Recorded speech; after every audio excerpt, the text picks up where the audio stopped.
Здравейте, приятели! В това видео ще ви поговоря малко за това как да се предпазите от инциденти по пътя, когато времето е такова.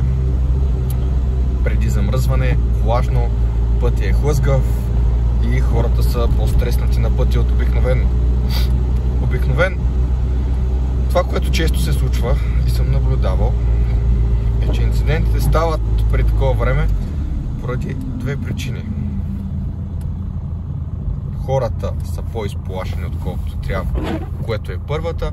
Втората е, не знаят възможностите на колата в променливо време. Ако шофьорът е млад и досега е прекарвал основната част от времето си в шофиране на нормално сухо слънчево време, в момента в който излезе на сняг или на дъжд или на поледица и набие по-рязко спирачки, инцидентът е почти сигурен. Затова аз не го знаех, но на времето направих същата грешка и претърпях едно не твърде тежко ПТП. Ако някой ми беше казал това, което сега ще кажа на вас, може би нямаше това да се случи. Това е следното. Когато стане такова време, при първа възможност отивате на някакво безопасно място с колата. И ако имате някой доверен човек, който може да ви подкрепя и навигира в такова нещо, и започвате да тествате къде са възможности на колата, колко е спирачния път, колко по-трудно спираш, колко по-остър завой, колко по-трудни стават острите завои за вземане, за влизане и за излизане.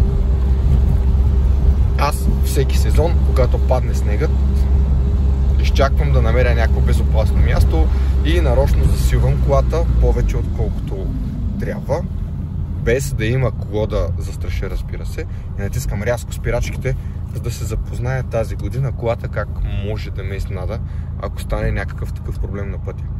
Също така обичам да намирам или някой паркинг, или някоя улица, в която няма, разбира се, хора, коли, и започвам да тествам колко рязко мога да влеза в завой, преди да започна да губя контрол над колата.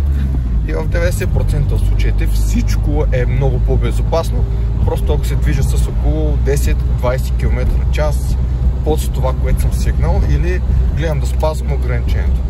Тоест, ако не можете да си изтествате колата качествено, просто следвайте знаците и ограничението на пътя, защото те са създадени в лошо време да могат да се съобразят с възможностите на колата.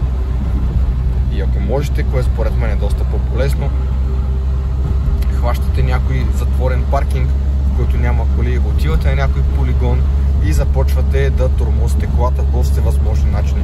В момента, в който загубите контрол, знаете, че на пътя най-вероятно ще загубите контрол и се предпазвате от тази ситуация, като просто я отбягвате.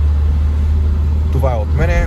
Пожелавам ви весели празници, със здраве и безопасно